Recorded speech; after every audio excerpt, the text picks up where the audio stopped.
وأحسن منك لم تر قط عيني وأجمل منك لم تلد النساء خلقت مبرأ من كل عيب خلقت مبرأ من كل عيب كأنك قد خلقت كما تشاء كتاب أنزلناه إليك مبارك ليدبروا آياته وليتذكر أولو الألباب۔ یہ کتاب برکت والی ہے جسے ہم نے آپ کی طرف نازل فرمایا ہے تاکہ دانش مند لوگ اس کی آیتوں میں غور و فکر کریں اور نصیحت حاصل کریں۔ اللہم صلی علی سیدنا محمد وعلی آل سیدنا محمد بعدد کل ذرۃ مئۃ الف الف مرۃ۔ سامعین و ناظرین کرام، السلام علیکم ورحمۃ اللہ وبرکاتہ۔ سامعین کرام، سورہ مومنون آیت نمبر 23 حصہ چہارم۔ آج کے درس کا ایک ہی موضوع ہے اور وہ یہ ہے کہ ہمارے اندر تقوی کیسے پیدا ہو سکتا ہے۔ اس کے ساتھ ہی سامعین کرام آج کے درس کا آغاز کرتے ہیں۔ سب سے پہلے گزشتہ سبق کا آموختہ ہوگا۔ وَلَقَدْ أَرْسَلْنَا نُوحًا إِلَىٰ قَوْمِهِ فَقَالَ يَا قَوْمِ اعْبُدُوا اللَّهَ مَا لَكُم مِّنْ إِلَٰهٍ غَيْرُهُ أَفَلَا تَتَّقُونَ۔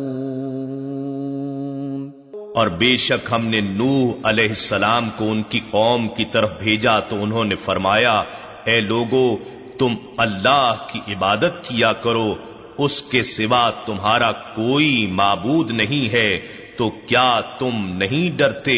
سامعین کرام، سورہ مومنون آیت نمبر 23۔ وَلَقَدْ أَرْسَلْنَا نُوحًا إِلَىٰ قَوْمِهِ، اور یقیناً بھجوایا ہم نے نوح علیہ السلام کو اپنی قوم کی طرف۔ فَقَالَ يَا قَوْمِ اعْبُدُوا اللَّهَ، انہوں نے کہا اے میری قوم بندگی کرو اللہ کی، مَا لَكُم مِّنْ إِلَٰهٍ غَيْرُهُ، اس کے سوا تمہارا کوئی معبود نہیں ہے، افلا تتقون، کیا تم ڈرتے نہیں؟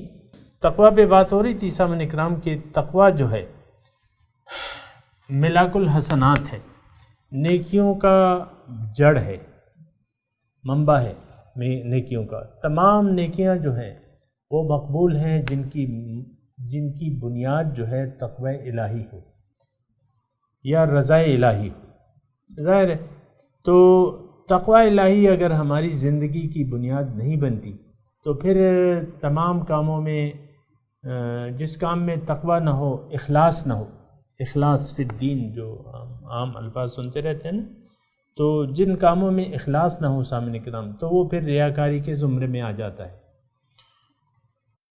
ریاکاری کے زمرے میں آ جاتا ہے۔ اور بہرحال تقوی کے متعلق میں یہ آپ سے کہنا چاہتا ہوں اور یہ مضمون ذرا سمیٹنا چاہتا ہوں، تو ذرا غور سے سنیں۔ خلاصے کے طور پہ میں بیان کر رہا ہوں کہ تقوی جو ہے وہ اصل جڑ ہے زندگی کی۔ تقوی ہم میں پیدا نہیں ہو سکتا سامعین کرام، حقیقی تقوی کی روش ہم اپنا نہیں سکتے جب تک اللہ تعالی ہمارا مقصود واحد نہ بن جائے، محبوب واحد نہ بن جائے، مطلوب واحد نہ بن جائے، تو وہ ہمارا معبود واحد نہیں بن سکتا۔ جب تک اللہ تعالی ہمارا معبود واحد نہ بن جائے، نہیں مقصود واحد۔ دیکھیں یہ تین کام ہیں تو چار: معبود، مقصود، محبوب اور مطلوب۔ لیکن دیکھیں یہ معبود ہے اور تین میں جو ہے مقصود ہے، محبوب ہے اور مطلوب ہے۔ ایک بات نوٹ کر لیں سامعین کرام، اچھی طرح اس پہ سمجھ لیں کہ جو مقصود ہوگا وہی معبود ہوگا، جو مقصود ہوگا وہی محبوب ہوگا، جو مقصود ہوگا وہی مطلوب ہوگا۔ اس بات پہ تو انشاءاللہ آپ مطلب یہ ہے کہ سمجھنے کے لیے بات آسان ہے نا، یہ مزید وضاحت کرو۔ دیکھیں جو چیز آپ چاہتے ہیں، مثال کے طور پہ من کانا یرید الحیات الدنیا وزینتہا، قرآن کے الفاظ میں آپ کو، جو بھی قرآن اور اس کے زیب و زینت کا طالب ہے، نوف الیہم اعمالہم فیہا وہم فیہا لا یبخسون، ایسی آیت ہے کہ ان کو ان کے اعمال کا بدلہ ہم دے دیں گے اسی دنیا میں، جو بھی نیک اعمال، جو بھی عمل وہ کریں گے، جزا اس کی، یعنی نیک اعمال کی جزا یہیں دے دیں گے۔ نیک اعمال سے میری مراد یہ ہے سامعین کرام، یہ مضمون اصل میں تھوڑا سا تفصیل طلب ہے، میں عرض کرتا ہوں کہ انسان نیک عمل کر ہی نہیں سکتا، جو حقیقی نیکی ہے وہ کر نہیں سکتا جب تک رب اس کا معبود نہ ہو۔ معبود میں وہ تینوں معنی پنہاں ہیں کہ مقصود و محبوب و مطلوب۔ اگر رب آپ کا معبود واحد اور معبود حقیقی نہیں ہے تو پھر آپ کی زندگی میں نیکی کا کوئی دخل نہیں ہے، یہ سارے کام جو ہیں پھر ریاکاری میں شامل ہو جاتے ہیں، سب نکرام پھر ریاکاری آ جاتی ہے، ریاکاری میں شامل ہو جاتے ہیں۔ تو بات یہ ہے کہ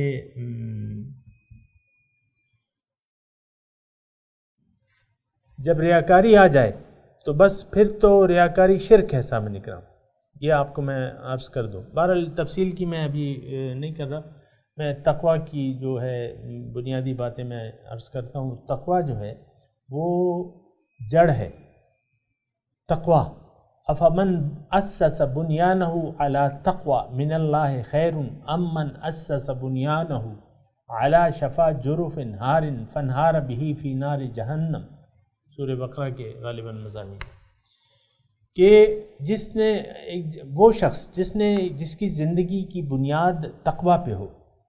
تقویٰ کو میں نے آپ کو کہہ دیا کہ اللہ تعالیٰ ہی متقی کا اللہ ہی مقصود ہوتا ہے، محبوب ہوتا ہے، مطلوب ہوتا ہے اور معبود ہوتا ہے۔ تو جس شخص کی زندگی کی بنیاد تقوی الہی پہ ہے، کیا وہ ہو سکتا ہے کمن اسس بنیانہ علی شفا، یا وہ شخص جس نے اپنی زندگی کی بنیاد ایک گرنے والے کھائی کے کنارے اپنی بنیاد بنا لی۔ دنیا ہے، دنیا جو ہے یہ ختم ہونے والی ہے، گرنے والی ہے، ختم ہونے والی ہے۔ اگر اس کی محبت پہ آپ نے اپنی زندگی کی بنیادیں کھڑی کر دی تو وہ جہنم میں جائے گا۔ بچو علی شفا جرف ہار فانہار بہ فی نار جہنم، وہ پھر جہنم میں جائے گا وہ شخص جس نے اپنی زندگی کی بنیاد حب دنیا کی پر رکھی، وہ تو گر جائے گی، اور گرے گی کہاں؟ فی نار جہنم۔ تو یہ دونوں برابر نہیں ہو سکتے، اللہ تعالیٰ فرما رہے۔ اور دوسری آیت میں اللہ تعالیٰ افنجعل المسلمین کالمجرمین، کیا میں مسلمانوں کو، حقیقی مسلمانوں کو، ان کا درجہ مجرموں کی طرح ہو جاؤں؟ سواء محیاہم و مماتہم، ان کی زندگی اور موت ایک سی ہوگی۔ تو ساری بات یہ ہے صاحب کرام کہ ہم نے ایک ایسے کنارے کے بنیاد پہ، ایک ایسی کھائی کے کنارے پر اپنی زندگی کی عمارت بنا رہے ہیں کہ اس کا نتیجہ جو ہے وہ آگ کے سوا کچھ بھی نہیں ہے سامنے کرام۔ بہرحال نوح علیہ السلام یہاں اپنی قوم کو کہہ رہے ہیں کہ کیا تم ڈرتے نہیں؟ اور ظاہر ہے سامعین کرام یہ زندگی جو ہے یہ ابتلا ہے اور آزمائش ہے، اور یہ بھی حقیقت ہے کہ دنیا ہمارے سامنے ہے اور آخرت ہم سے پوشیدہ ہے، باطن ہے۔ آخرت کا تعلق ان حقیقتوں سے ہے جو پوشیدہ ہیں، لیکن معلوم تو ہوتی ہیں، عقل سے بھی معلوم ہوتی ہیں سامنے کرام، اس کی تفصیل پھر آ بھی چکی ہے، پھر آ جائے گی۔ لیکن یہ ہے کہ اس میں مضمون یہ ہے کہ حضرت نوح علیہ السلام اپنی قوم کو کہہ رہے ہیں، بلکہ یہ خطاب ہمیں بھی ہے، کیونکہ ہم بھی دنیا دار ہیں، اللہ کے سوا اور بھی معبود ہم نے گڑھے میں، تو ہم سے بھی یہ بات ہمارے لیے بھی ہے سامنے، یہ نہ سمجھے۔ اور قرآن کے میں نے آپ کو بتایا، قرآن کے ہر مضمون کو آپ اپنے لیے سمجھے، ہر آیت کو اپنے لیے سمجھے، اس کے آئینے میں اپنا کردار کا وزن کریں، موازنہ کریں۔ اگر آپ اس آیت کے حق میں ہیں تو ٹھیک ہے، اگر نہیں ہے تو پھر اس کے لیے کوشش کریں، یہ بات ہے۔ تو یہ دنیا جو ہے یہ تو یعنی ظاہر دنیا ہمارے نظروں کے سامنے ہے، اور اسی کو ہم دیکھ رہے ہیں، اور یہی ہماری عقل میں آتی ہے۔ یہ سونا چاندی رشتہ و پیوند جو ہیں، یہ بتان وہم و گما لا الہ الا اللہ ہیں، تو یہ ہماری سمجھ میں بھی آ رہے ہیں۔ یعنی 1 لاکھ روپے مثال کے طور پہ 1 لاکھ روپے زیادہ ہوتے ہیں کہ 5 لاکھ روپے؟ اب یہ تو مطلب یہ ہے کہ ایک عام آدمی سے پوچھیں جو نرا جاہل ہے میری طرح، تو وہ اس سے آپ پوچھیں کہ بھئی 1 لاکھ زیادہ ہوتے ہیں کہ 5 لاکھ، تو وہ یہی کہے گا کہ 5 لاکھ زیادہ ہوتے ہیں۔ یا آپ اسے کہیں کہ بھئی یہ ٹوٹا پھوٹا گھر اچھا ہے کہ وہ بنگلہ اچھا ہے، وہ کہے گا وہ بنگلہ اچھا ہے، یہ ٹوٹا پھوٹا۔ تو یہ چیزیں، یہ حساب کتاب تو ہم لگا رہے ہیں، لیکن بات یہ ہے کہ جو اصل ہے اور حقیقت ہے وہ ہماری نظر سے اوجھل ہے، اور حقیقت یہ ہے سامنے کرام کی جنت اور دوزخ تیار ہے، جس کا معائنہ ہمارے آقا حضور صلی اللہ علیہ وسلم نے معراج کی رات کیا ہے۔ تو یہ تو اس کے سامنے ہے، یہ تو یعنی موجود ہے، تیار ہے، لیکن وہ ہماری نظر سے پوشیدہ ہے۔ اگر پوشیدہ ہے، یہ ایک بات ذرا میں کہنے جا رہا ہوں، ذرا نوٹ کر لیں، جو چیز پوشیدہ ہے، مخفی ہے، تو وہ اتنی ہی یعنی جتنی پوشیدہ ہے اتنی ہی اس کی حقیقت زیادہ ہے۔ یعنی ایک چیز جتنی بھی پوشیدہ ہے، مخفی ہے، وہ اتنے ہی حقیقت ہے۔ مثال کے طور پہ اللہ تعالیٰ خفی الاخفی ہے، اللہ تعالیٰ ذات باری تعالیٰ۔ خیر اس کی ذات کے بارے میں تو بات کرنا بڑی چیز ہے، میں آپ کو روحانیت، یہ اپنے انسان کی بات کہہ رہا ہوں کہ میں اس وقت میں آپ کے سامنے آپ کو نظر آ رہا ہوں نا، لیکن میری حقیقت یہ ظاہر نہیں ہے، باطن ہے۔ اب میری روح مجھ سے بھی پوشیدہ ہے، آپ کی نظر سے بھی پوشیدہ ہے، لیکن حقیقت میں تو وہ ہے روح۔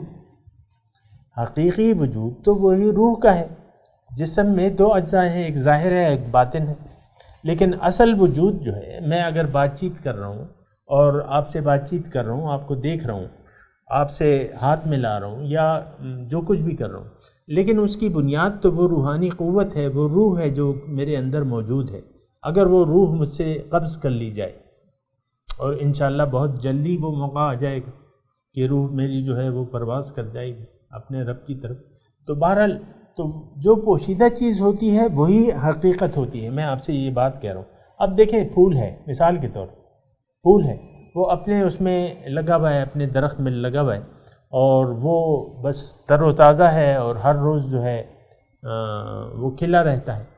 لیکن اگر آپ اس کو کاٹ دیں، اپنے یعنی درخت سے، پھول کا جو پودا ہوتا ہے اس سے اگر آپ کاٹ دیں تو 3-4 گھنٹے بعد دیکھیں کہ وہ مرجھا گیا ہوگا، کیونکہ جو آپ نے اس کی روح جو ہے وہ قبض کر لی، یعنی نباتاتی روح جو ہے وہ کاٹ لی۔ اسی طرح آپ دیکھیں سبزیاں ہیں، یہ کاٹ لی جاتی ہیں، چند روز میں، 2 روز میں، 3 روز میں وہ مرجھا کے ختم ہو جاتی ہیں۔ اسی طرح سارے درخت جو ہے، آپ اس کو کاٹ لیں تو وہ سوکھ جائے گی۔ درخت کی ٹہنی سے اس کی ٹہنی کاٹ لیں، درخت سے اس کی ٹہنی کاٹ لیں تو وہ سوکھ جائے گی، کیونکہ اس کی روح جو ہے آپ نے ختم کر دی۔ تو یہ سامنے کرام اصل میں ہم غور نہیں کرتے، حقیقی وجود جو ہے وہ باطنی وجود ہے سامنے کرام۔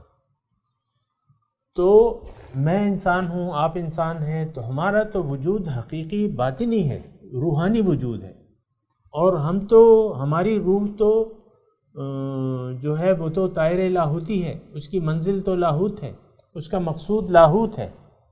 تو اگر آپ نے اللہ سے اپنا تعلق کاٹ لیا بحیثیت مقصود، محبوب، مطلوب اور معبود، تو پھر یہ چیز جو ہے مرجھا جائے گی۔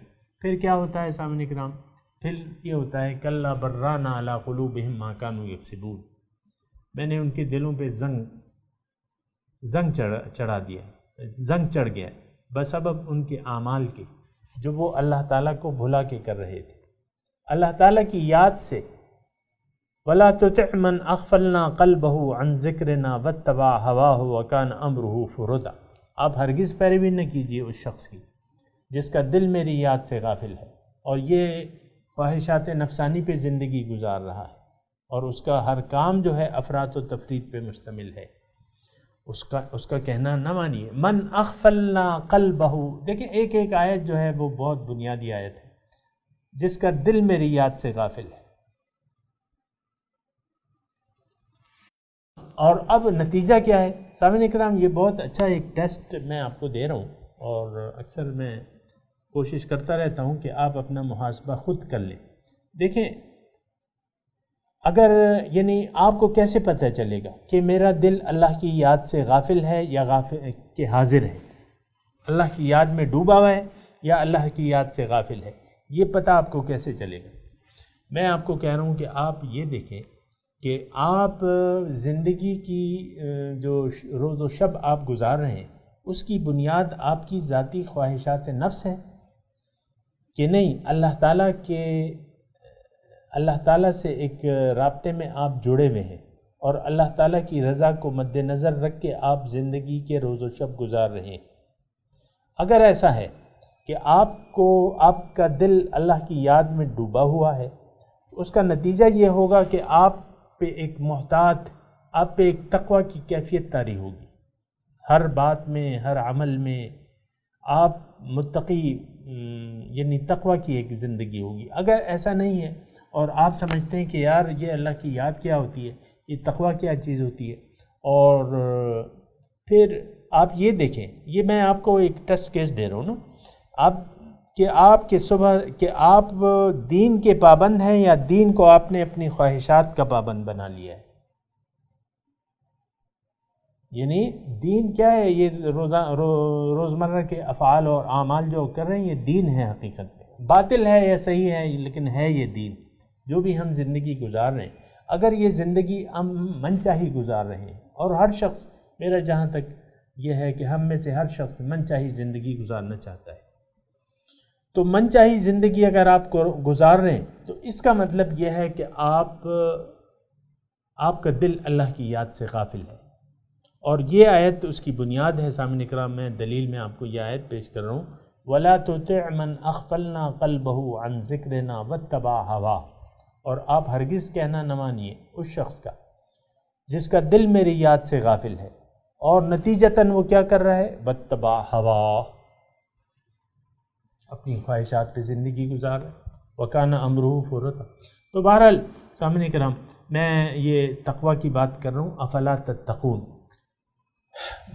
بہتر زندگی، کامیاب زندگی یہ ہے کہ ایک تقوی کی کیفیت ہم پہ طاری ہو، محتاط طرز عمل ہم نے اپنایا ہوا ہو، اور یہ نہیں ہو سکتا جب تک اللہ تعالی ہمارا معبود واحد نہ بن جائے۔ اور اس میں وہ معنی کہ یعنی آپ کا مقصود واحد، محبوب واحد اور مطلوب واحد جب تک اللہ تعالیٰ آپ کا نہیں بنتا نا، تو آپ میں صفت تقوی آ ہی نہیں سکتی۔ اور یہ بھی ساتھ نوٹ کر لیں سامعین کرام کہ تقوی جو ہے، یعنی یہ آخرت جو ہے اللہ تعالیٰ نے لکھ دیا ہے قرآن میں، میں تو قرآن کی باتیں آپ کو بتا رہا ہوں کہ والعاقبۃ للمتقین ہے، کہ عاقبت جو ہے، انجام کار متقیوں کا ہے۔ جنت جو ہے اعدت للمتقین کے الفاظ آئے قرآن میں، وسارعوا الی مغفرۃ من ربکم وجنۃ عرضھا کعرض السماوات والارض اعدت للمتقین، جلدی کرو جنت کی طرف، رب کی بخشش کی طرف، جس کی وسعت، جس کا عرض جو ہے زمین اور آسمان کی طرح ہے، اور وہ تیار کی گئی ہے متقیوں کے لیے۔ ہم میں سے تو آج ہر شخص جو ہے جنتی ہونے کا دعویٰ کرتا ہے، یہ دعویٰ فضول ہے سامنے کرام۔ دیکھیں جنت کسے ملے گی، دوزخ کسے ملے گی، یہ قرآن میں بالکل وضاحت سے بیان کر دیا ہے اللہ تعالیٰ نے۔ تو قرآنی علم کو آپ اپنا لیں، کیونکہ اصل علم جو ہے وہ قرآن کا ہی ہے سامنے کرام۔ بہرحال نوح علیہ السلام نے اپنی قوم کو نجات کی راستہ بتا رہا ہے، نجات کا راستہ۔ دیکھیں پیغمبر آتا ہے قوم کو نجات کا راستہ بتانے کے لیے آتا ہے، پیغمبر ہدایت لے کے آتا ہے اللہ تعالیٰ کی طرف سے، انسانیت کو اس کا مقصود بتاتا ہے، انسانیت کو اس مقصود حاصل کرنے کا طریقہ بتاتا ہے۔ تو دیکھیں بندگی رب اور تقوی، عبد اللہ سورہ نوح میں آپ اگر دیکھیں نا تو ذرا اس میں زیادہ وضاحت ہے، انا ارسلنا نوحا الی قومہ ان انذر قومک من قبل ان یأتیہم عذاب علیم قال یا قوم اعبدوا اللہ ما لکم من الہ غیرہ، قال یا قوم اعبدوا اللہ واتقوہ اطیعون، یہ ما لکم من الہ غیرہ، وہاں جو ہے مضمون یہ ہے ان اعبدوا اللہ واتقوہ واطیعون، اللہ کی بندگی کرو، اس کا تقوی اختیار کر لو اور میری اطاعت کرو، میرا اتباع شروع کر دو، میرے پیچھے چلے آؤ، میں اللہ تعالیٰ کی طرف سے اس کا نمائندہ ہوں، اللہ کے راستے پر چل رہا ہوں، تم بھی میرے ساتھ ساتھ چلو، میری اتباع کرو۔ وہاں بالکل وضاحت سے، یعنی وہ کڑی جو ہے ان اعبدوا اللہ واتقوہ واطیعون، یہاں صرف بندگی اور تقوی کی بات ہو رہی ہے، لیکن وہاں ایک درجہ آگے عملی طریقہ کیا ہونا چاہیے، ان اعبدوا اللہ واتقوہ واطیعون، میری اطاعت کرو۔ تو بہرحال سامعین کرام یہ سارے مضامین ہیں۔ اب تھوڑا سا آگے چلتے ہیں۔ فقال الملأ الذین کفروا من قومہ، کہا، ترجمہ ابھی آپ سن لیں، ہو سکتا ہے یہ آیت پوری نہ ہو لیکن ترجمہ میں آپ کو سنا دیتا ہوں۔ فقال الملأ الذین کفروا من قومہ، کہا ان کی قوم کے سرداروں نے، فقال کہا، الملأ سرداروں نے، الذین کفروا جو کافر تھے، من قومہ اس کی قوم سے، ما ھذا الا بشر مثلکم، نہیں ہے لیکن یہ تمہاری طرح کا ایک انسان ہے، یرید ان یتفضل علیکم، وہ چاہتا ہے کہ تم پہ فضیلت اختیار کر لے، ولو شاء اللہ، اور اگر اللہ تعالیٰ چاہتا کہ رسول ہمیں بھجواتا، لانزل ملائکہ، تو وہ یقیناً فرشتے کو بھجواتا، اور ما سمعنا بہذا فی آبائنا الاولین، اور ہم نے تو اس کے بارے میں، یعنی اس بارے میں تو اپنے آباء و اجداد سے کچھ بھی نہیں سنا ہے۔ ان ہوا الا رجل بہ جنہ، یہ ایک ایسا آدمی ہے کہ اس پہ جنات کا سایہ ہے، فتربصوا، تو تم انتظار کرو، حتی حین، ایک وقت تک۔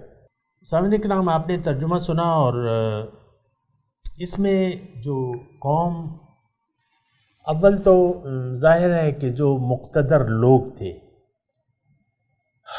یعنی پیغمبر کی دعوت ہوتی ہے، ظاہر ہے کہ وہ جب اپنی دعوت کا آغاز کرتا ہے تو وہ سرداران قوم کو بھی اس میں شامل کرتا ہے، اور سرداران قوم جو ہیں عام طور پہ وہ چودھری بنے بیٹھے ہوتے ہیں، یعنی اقتدار ان کے ہاتھ میں ہوتا ہے، معاملات کی باغ دوڑ سرداروں کے ہاتھ میں ہوتی ہے۔ تو ہمیشہ یہ ملا کا لفظ آتا ہے نا، ملا الذین کفروا من قومہ، کہ ان کی قوم کے سرداروں نے کہا، یعنی اس دعوت کے جواب میں کہ نوح علیہ السلام نے اپنی قوم کو اللہ تعالیٰ کی بندگی کی طرف متوجہ کیا اور تقوی کی بات کی اور اپنی اطاعت کی بات کی، تو سرداروں نے کہا، اب سرداروں کو یہ لگا کہ یرید ان یتفضل علیکم، دو باتیں یہاں بیان کی جا رہی ہیں کہ ما ھذا الا بشر مثلکم، یہ تو تمہاری طرح کا ایک انسان ہے۔ ظاہر ہے کہ رسول انسانی ہوتا ہے اور انسان ہی کو اللہ تعالیٰ چنتا ہے، کیونکہ غیر انسان کو رسول بنا کے بھجوانے میں کافی نقائص ہو جاتے ہیں، اس کی ابھی میں بات نہیں کر رہا، لیکن یہ عام طور پہ ہمارا یعنی وہ ہے۔ بہرحال اس پہ میں تفصیل سے بات کروں گا، میں صرف یہ کہہ رہا ہوں کہ انہوں نے اس کو عام انسان سمجھا، یعنی سرداروں نے کہا یہ تو تمہاری طرح کا ایک انسان ہے، اس کی تفصیل آگے آئے گی. یرید ان یتفضل علیکم، یہ چاہتا ہے کہ تم پہ یعنی فضیلت اختیار کر لے، یعنی بڑے تو ہم ہیں، اب یہ اپنی بڑائی کرنا چاہتا ہے. ظاہر ہے سامعین کرام کہ فضیلت اور مومنوں کو تو پھر ظاہر ہے مومن ہی اللہ تعالیٰ کی طرف دعوت دیتے ہیں سامعین کرام، اور پھر جو ان کی بات مان لے یعنی جو ان کا پیغام مان لے تو ظاہر ہے کہ پھر زندگی میں تو انہی کی مانی جائے گی. اور یہ ایک یعنی قدرتی بات ہے جو کہ اللہ تعالیٰ نے قرآن میں بھی فرما دی ہے. وَلَقَدْ كَتَبْنَا فِي الزَّبُورِ مِن بَعْدِ الذِّكْرِ أَنَّ الْأَرْضَ يَرِثُهَا عِبَادِيَ الصَّالِحُونَ ثُمَّ أَوْرَثْنَا الَّذِينَ اصْطَفَيْنَا مِنْ عِبَادِنَا. اللہ تعالیٰ نے فرمایا کہ ہم نے کتاب میں لکھ دیا ہے کہ زمین کے حقیقی وارث جو ہیں وہ میرے صالح بندے ہیں. یعنی یہ نبوت اور حکومت یہ جڑواں ہیں. حضور صلی اللہ علیہ وسلم کی ایک حدیث کا مفہوم یہ ہے کہ نبوت اور حکومت اقتدار یہ دونوں جڑواں ہیں. ظاہر ہے سامعین کرام یعنی یہ ایک عقلی دلیل ہے کہ بھئی ایک سربراہ جو ہے جس کی بات مانی جاتی ہے، جس کی اطاعت کی جاتی ہے، وہی بڑا ہوتا ہے. اب رسول آیا، وہ اپنی اطاعت کی طرف دعوت دے رہا ہے کہ بھئی تم میری اطاعت اختیار کر لو، میں اللہ تعالیٰ کا رسول ہوں. تو اگر کسی نے اس کی بات مان لی تو اس کے لیے تو بڑے وہی ہو گئے، ظاہر میں بھی وہی ہو گئے اور باطن میں. جیسا کہ ہمارے آقا حضور صلی اللہ علیہ وسلم تھے، یعنی مدینہ تشریف لائے تو جو تاج رکھا جانا تھا حقیقت میں وہ رکھ دیا گیا سرور کائنات کے سر پہ. ابو عبداللہ ابن ابی کے لیے تاج تیار تھا قوم کی سرداری کا، لیکن جب حضور کے پیچھے لوگ چلے گئے تو وہ تاج تو ظاہر ہے، ظاہری نہیں باطنی تاج تو ان کے سر پہ آ گیا امامت کا. تھے بھی امام. یہ ایسی بات نہیں ہے، یہ نہیں مطلب امامت ہمارا مقصود نہیں ہوتا اللہ کے نیک بندوں کا، بس وہ تو چاہتے ہیں کہ لوگ اللہ تعالیٰ کی طرف اللہ کو مقصود بنا کے اس کے راستے پر چلیں. اب ظاہر ہے کہ پھر اس میں تو کسی کی بات ماننی ہوگی، کسی کو رہنما بنانا ہوگا، تو رسول سب سے پہلا رہنما ہوتا ہے اپنی قوم کا، تو انہی کی بات وہی سردار قوم ہوتا ہے. اور ہمارے حضور تو سردار الانبیاء بھی ہیں سامعین کرام. بہرحال اس پہ بات ہوتی رہے گی. میں تلاوت کرتا ہوں اس آیت کی، آپ میرے ساتھ دہرائیے. اعوذ باللہ من الشیطان الرجیم. بسم اللہ الرحمن الرحیم. وَلَقَدْ أَرْسَلْنَا نُوحًا إِلَىٰ قَوْمِهِ فَقَالَ يَا قَوْمِ اعْبُدُوا اللَّهَ مَا لَكُم مِّنْ إِلَٰهٍ غَيْرُهُ أَفَلَا تَتَّقُونَ.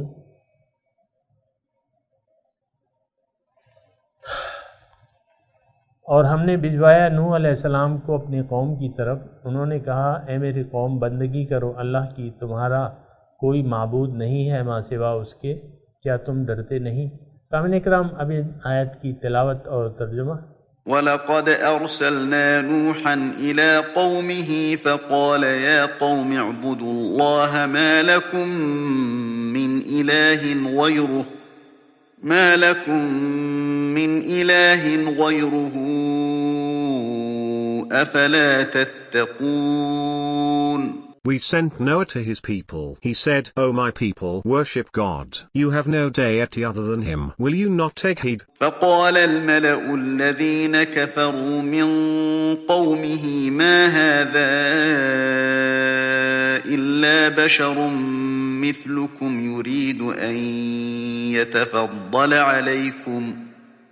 يريد أن يتفضل عليكم ولو شاء الله لأنزل ملائكة ما سمعنا بهذا في آبائنا الأولين.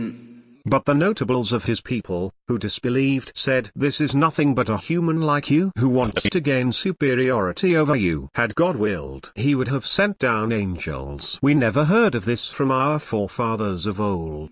إن هو إلا رجل به جنة فتربصوا به حتى حين.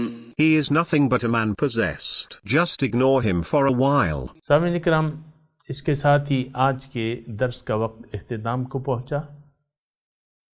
اگلے درس میں انشاءاللہ ملاقات ہوگی۔ وآخر دعوانا ان الحمد للہ رب العالمین، والسلام علیکم ورحمۃ اللہ وبرکاتہ۔